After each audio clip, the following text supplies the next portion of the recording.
And now, stay tuned for the program that is rated tops in popularity for a longer period of time than any other West Coast program in radio history. The Signal Oil program, The Whistler.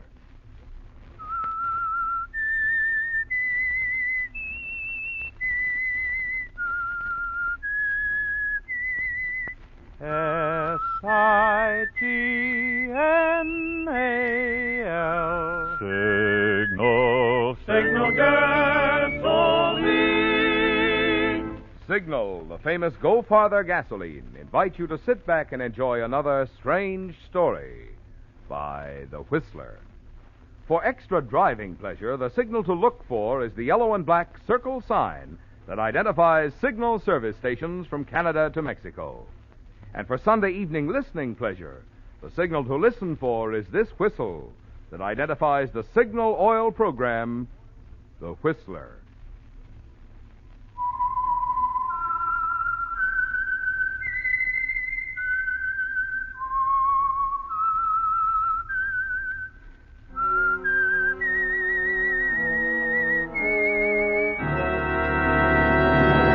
I am the Whistler, and I know many things, for I walk by night.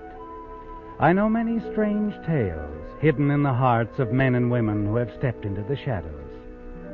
Yes, I know the nameless terrors of which they dare not speak. And now, for the Signal Oil Company, The Whistler's strange story, Patroness of Murder.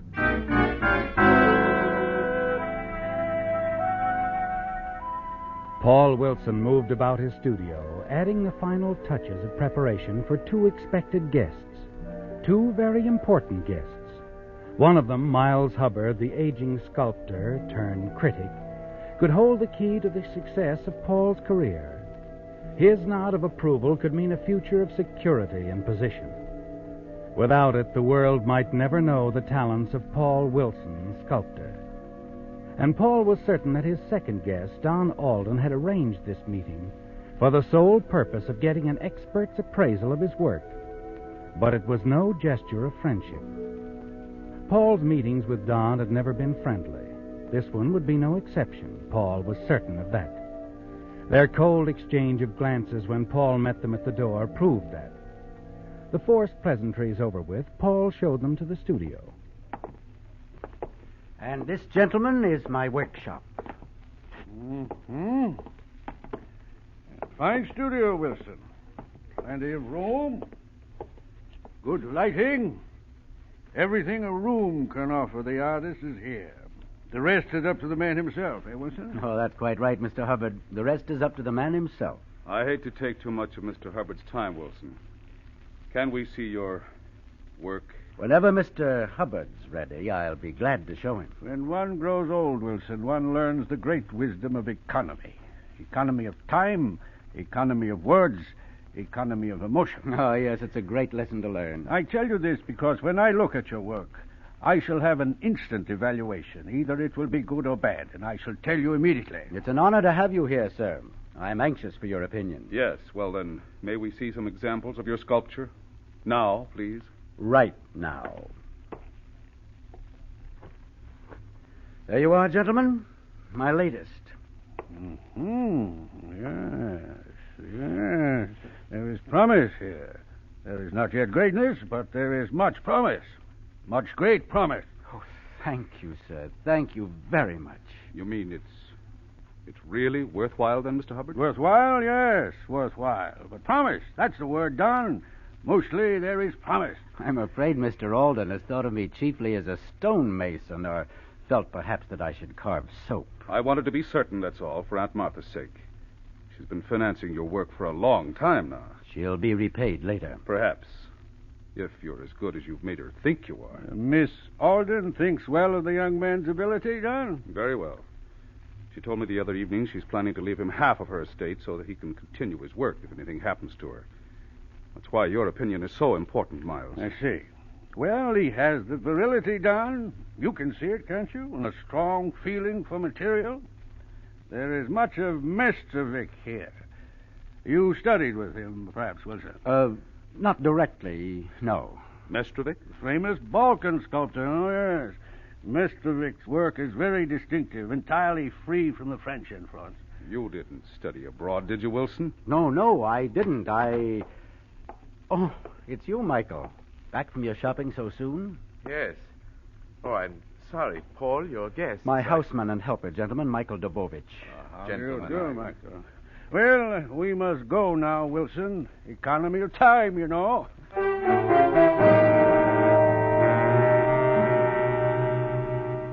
Michael's entrance was ill-timed, wasn't it, Paul?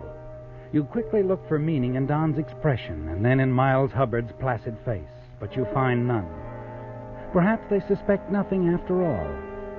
You grow more certain of that as you see them to the door. Miles Hubbard repeats his appreciation of your work, and you say your farewells. After your guests leave, you turn angrily to Michael. Why did you burst in like that without knocking? I'm sorry, Paul. I didn't know you had guests. Oh, but couldn't you hear us talking? Well, I suppose I did hear you, but I assumed your guests were merely friends who had dropped in. My guests were merely Miles Hubbard, the greatest authority on sculpture in the West. Yes, I know. Don Alden, nephew of Miss Martha Alden, the lady who is providing the money for us to continue our work. Yes, Paul. I didn't realize. And you're supposed to be my houseman. Yes, I know. Oh, well, then act like a houseman. Yes, Paul, I'm sorry. In the future, you'll have no cause to complain, however. I shall be a model gentleman's gentleman. Okay, see that you do. And never again shall I enter the studio unexpectedly.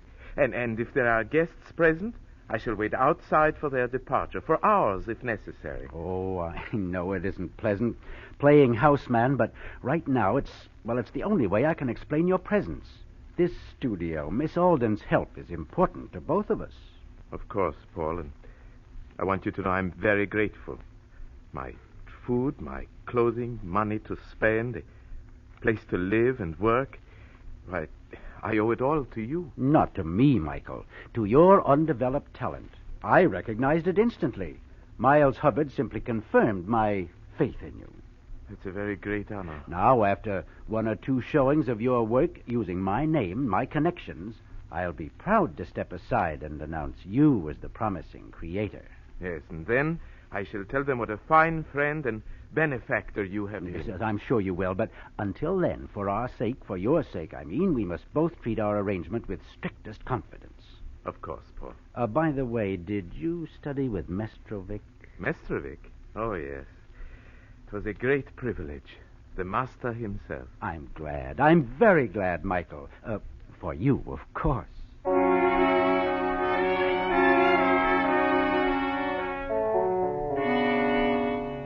That approach has always worked with Michael, hasn't it, Paul? You've traded on his hunger, his fears, his insecurity in a new land. You won't mind exploiting his promising talent as your own, even though you've convinced him that his obscurity is only for a little while. Yes, things are moving along nicely, aren't they? And your situation looks brighter than ever. A few days later, Linda Wells, attractive secretary to Miss Martha Alden, your kindly, elderly sponsor, phones you. Hello? Hello, Paul. This is Linda. Linda, you should do this more often. I feel better already. Well, you'll feel still better when I tell you the reason for this call. Miss Alden's coming to the studio to see you this afternoon. 3 o'clock sharp. You'll be there, of course. Yes, of course. But what's it all about, Linda? She didn't say. All I know is Miss Alden talked on the phone with Miles Hubbard. Miles Hubbard? Mm-hmm. And she seemed very pleased afterwards. You're sure? Quite sure. A few minutes later, she ordered her car and asked me to phone you. She'll be there at 3, Paul. Yes, I'll be here. Thanks for calling, Linda.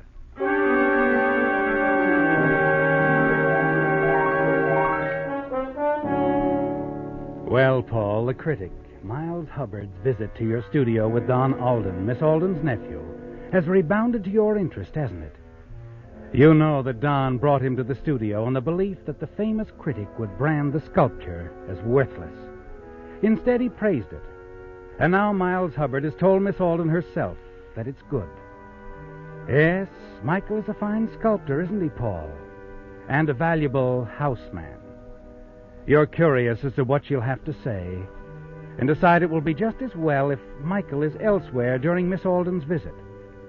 So you send him off to buy supplies with instructions to take his time. With Michael out of the way, you pace the studio impatiently until Miss Alden arrives. Then you lead her through the studio, past the small entrance leading to the kitchen, enter the door to your combination den and living room, and sit spellbound as Martha Alden enthusiastically explains the reasons for her visit. But, Miss Alden, I can hardly believe you've left half of your estate to me. I've been thinking about it for a long time, Paul. I've had such faith in you. That's why I was so pleased when Don suggested that before I took definite action, Miles Hubbard look at your work. Well, I wondered about his visit. And when Mr. Hubbard verified my own opinion, I decided to go ahead immediately. That's why I signed the documents this afternoon. But your nephew, Don, if he didn't even like the idea... I haven't told him or anyone that I've actually drawn a new will. And I don't intend to, for the present at least.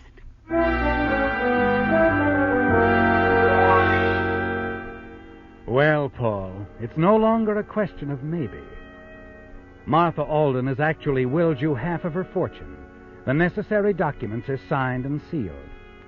It is hard to believe, isn't it? After Miss Alden leaves, you return to your den, light a cigarette, and gaze dreamily out of the window. You look up startled at the sound of your name. Paul. Michael, I didn't hear you come in. Oh, I came back a little while ago. I went to the kitchen. Did you? I got all the supplies. Paul, you have a visitor in the studio, Mr. Alden. Don Alden? Yes. Well, I'll see him right away. Well, Mr. Alden, this is a delightful surprise. Is it? Most assuredly. What's on your mind? I just wanted you to know, Paul. I've discovered the truth about you. What do you mean? That I'm certain you're a fraud and a cheat. In a few days, I'll have the proof to expose you. Publicly.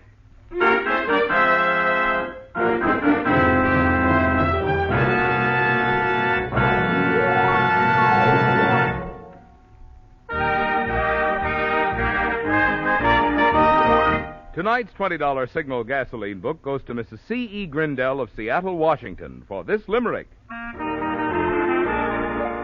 Our old car had all it could take. There wasn't a hill it would make. Then with Signal we gassed her. Now it runs so much faster, we drive with 1 foot on the brake. Signal, signal, signal gasoline. Your car will go far the gasoline. Well, you may not actually have to keep 1 foot on your brake after you switch to Signal, like the driver in the limerick. But your accelerator foot will thrill to Signal's smooth surges of lively, responsive power. That's because peppy performance just naturally goes hand in hand with Signal's good mileage. So whether you're looking for economy or for sheer driving pleasure, look no farther. Just drive into a Signal station and fill up with Signal, the famous Go Farther gasoline.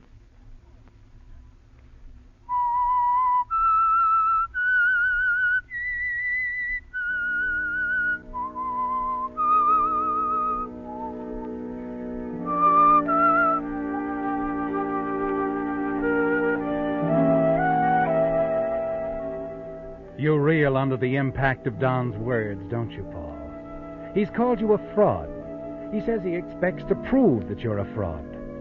You return his steady gaze and hope the fear and panic that you feel doesn't show on your face. You've got to keep your nerve, your composure. You need it now more than ever as Don continues to build his case against you. It seems such a coincidence, Paul, that your work showed a distinct Mestrovic influence, especially since I've learned through his immigration papers that your houseman, Michael, comes from virtually the same section of the Balkans as the great sculptor himself. As you say, a coincidence. This cable I've just sent might interest you. I doubt it. I think it will. It's addressed to Mestrovic in Belgrade, asking a very simple but very important question. Was Michael Dobovich ever a student of yours? Your answer important to his career. Interest you? It's too ridiculous. When I get the answer I expect, I'm certain Aunt Martha will see her protege in an entirely different light. The instant I hear from Mestrovic, I will tell Aunt Martha everything. And you'll be finished, Paul. you'll be completely finished.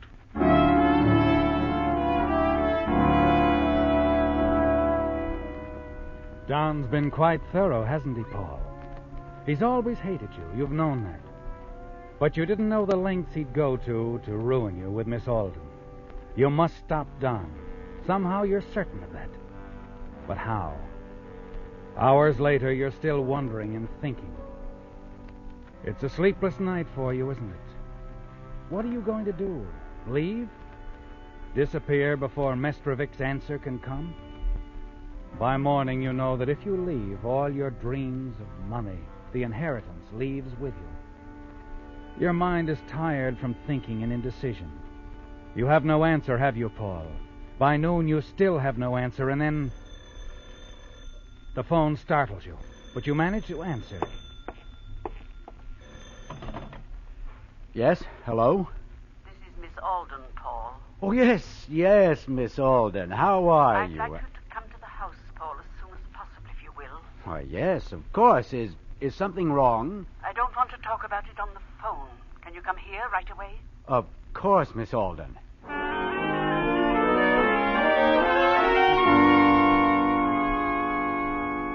You're breathless when you arrive. Miss Alden takes you to her upstairs sitting room, where she asks a question of her own. Paul, who is Michael Dubovich? So Don has told you. You can't believe him. It isn't true. I've done the work, Miss Alden. I've done it all. Michael is just what he seems to be. He's a student. Where is Don? I've tried to locate Don. I don't know where he is right now. But he has told me nothing, Paul. Yes, but then how... This cablegram addressed to Don. I opened it. He's never received a cablegram before. I thought it might be important. It seems to be very important. You don't understand, Miss Alden. You must let me... I didn't understand any of it at first, Paul. I'm just beginning to realize. And it isn't easy to admit I've been a fool. But I have, haven't I? Please, Miss Alden, you must believe me. Paul, how can I? Your own first words when you came in told me the story. It had never even occurred to me that you were using Michael for... What are you going to do, Miss Alden? You haven't left me any choice, Paul. I'll change my will, of course, but... Change your will? Of course. Surely you don't expect You're me to... not going to change that will, Miss Alden. Paul, what are you going to do? You're not going to get a chance to change that will, Miss Alden. Martha Alden's will can't be changed now, can it, Paul? It's beyond the reach of any change. Yes. She met her death when you pushed her down the stairs. And her position will make her death appear to be an accident. You descend the stairs slowly. That's when you see the cablegram crumpled at her side. The cablegram from the great Mestrovic to Don Alden, stating that Michael Dubovich, your houseman, had been one of his prize students. Quickly you snatch it, and the bright flame of the library fireplace destroys it into meaningless ashes. You must continue to act quickly, Paul. You must get out of the house, and you must not be seen. You turn to go, and you hear voices. Someone is coming. This won't take long, Michael. Don't worry about it. But I don't understand. Why did you bring me here, Mr. Alden? I just want to ask you some questions, Michael, and I want Aunt Martha to hear your answers. Don with Michael. You whirl around. It's too late to reach the door without being seen. Quickly, you open the basement door, step inside, and hurry down into the musty darkness. You feel your way cautiously across the basement to the back door. You find it locked. You stop and listen to their footsteps overhead. Then you hear them move into the library. It's only a matter of minutes until they discover the body of Miss Martha Alden. Softly, you move up the stairs again. Open the door. You can hear them, but you don't dare run for the front door, do you, Paul? Perhaps we should not disturb Miss Alden. I don't want to answer any questions. The answers won't hurt you, Michael. I'm sure of that. Now, you just sit here. Aunt Martha and I'll be down in a minute. Please, Mr. Alden, I don't like this. I have nothing to say, and Paul... Don't worry about Paul. Mike. Quick, it's Aunt Martha. Oh, is she... She's dead. Oh, no. No, I'm Stay here, Michael. No! I've got to phone the doctor. Michael!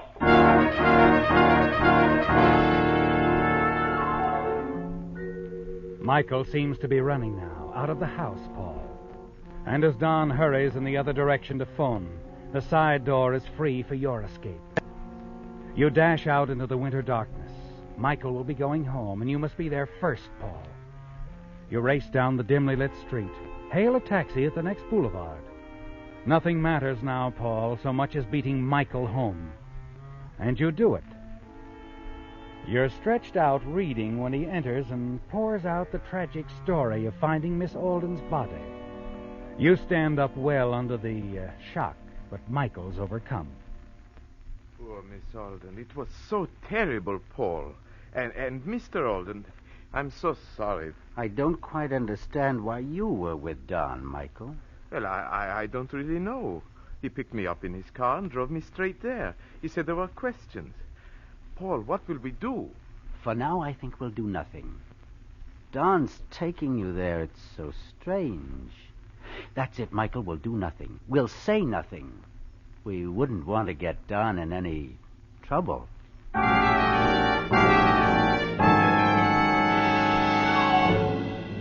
You're still certain Miss Alden's death will be called an accident. But if it isn't, if it's called murder, you're sure that you can put the blame on Don. You'd enjoy that, wouldn't you, Paul? His taking Michael to the house will make it seem that Don Alden was badly in need of a witness to discover the body with him. That's quite a coincidence, isn't it? And there was a strong motive for Don, too. He could have killed his aunt to prevent her from changing her will to leave you half of her fortune, a substantial half that would have belonged to him. And best of all, no one knows that Miss Alden had told you she'd already changed her will. It's perfect for you, isn't it, Paul? It will seem that you had no motive whatever, that it was to your interest for Miss Alden to live. You turn on the radio to await developments an hour later. Police have announced that the death of wealthy Miss Martha Alden, previously tabbed accidental, is now believed to be murder. Details are fragmentary, but the position of the body and identifying marks on the staircase have prompted police to begin questioning all concerned.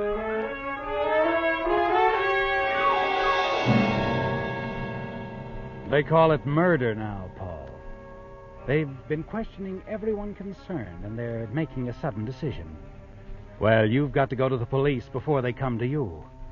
You have a story to tell them, haven't you, Paul? A story you're certain will convince them that you're innocent, and Don Alden is guilty of Martha Alden's murder. Reaching homicide, you stage a nice act. You came in the interest of justice, and the lieutenant seems interested. That's why I came as soon as I heard, Lieutenant Hegstrom. I want to help all I can. Thanks. You know Mr. Alden here, I suppose? Don Alden. I'm glad you have him here, Lieutenant. There's your man, Lieutenant. Paul Wilson. My Just a minute. I'll do all the accusing here. Either of you could have done it. And under the circumstances, I'm sure one of you did. Now, look here, Lieutenant. And now, just a minute. The more I look at this thing, the more I'm sure it's a matter of motive. Find the motive, and you find the man. Don has all the motive in the world. He knew Miss Alden was going to change her will and leave me half of her estate. Before she could do it, Is this true? He told me so himself. That's true. You see, I had no motive at all. I had everything to gain by her living. She was planning to make me one of her heirs. What about that, Mr. Alden? Wilson had to kill her before she discovered he was a fraud. I had the evidence. I'm not a fraud, and even if I were, what good would it have done me to kill Miss Alden? Her living would have given me exactly what her death gave you, her money. Alden was there. He even took Michael along as a witness to help him discover the body. He had the motive. What more do you want, Lieutenant? Not much. You know, Mr. Alden, if I were you, I'd be thinking up some answers for the DA.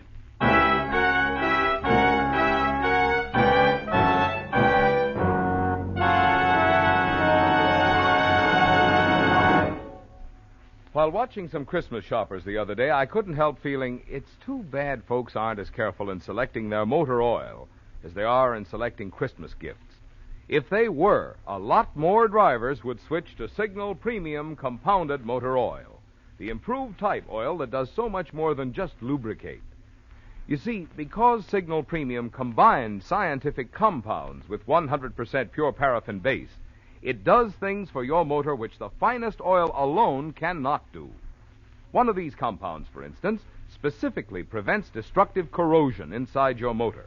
Another compound in Signal Premium actually washes out harmful carbon. And still other compounds help in other important ways to keep wear down and performance up. So if you want to keep your motor young, get your next oil change at a Signal service station. Change to the improved type oil that does so much more than just lubricate. Signal Premium Compounded Motor Oil.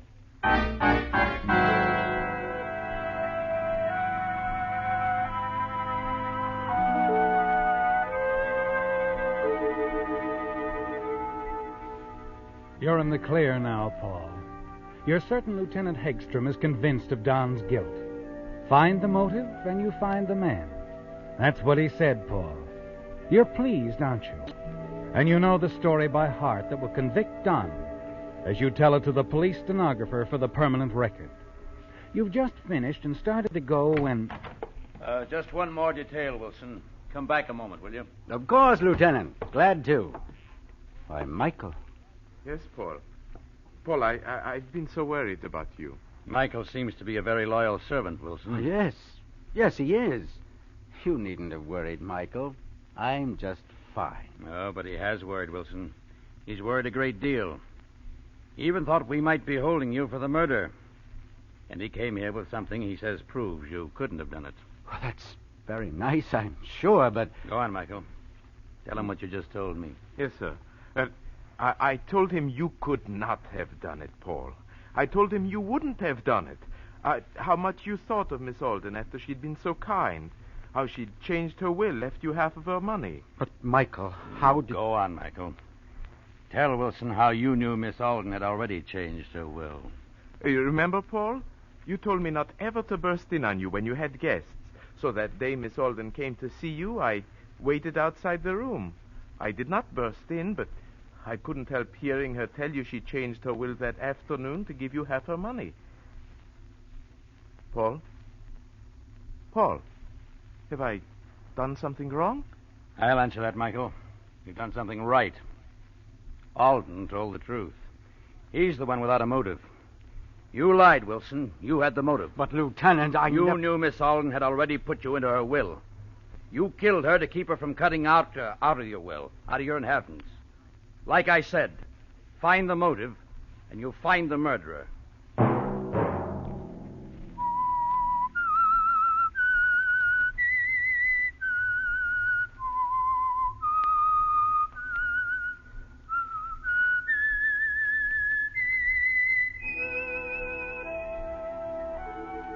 Let that whistle be your signal for the Signal Oil program, The Whistler, each Sunday night at this same time.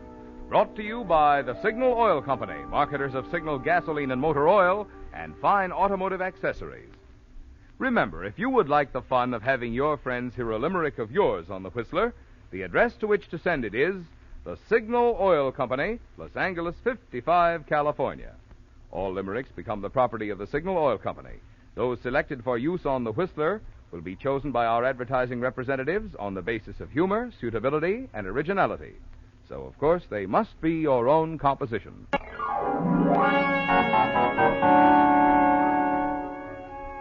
Featured in tonight's story were John Hoyt, Paul Avery, Gloria Gordon, and Paul Freese. The Whistler was produced and directed by George W. Allen, with story by David Ross, music by Wilbur Hatch, and was transmitted to our troops overseas by the Armed Forces Radio Service. The Whistler is entirely fictional, and all characters portrayed on The Whistler are also fictional. Any similarity of names or resemblance to persons living or dead is purely coincidental. Remember at this same time next Sunday, another strange tale by The Whistler.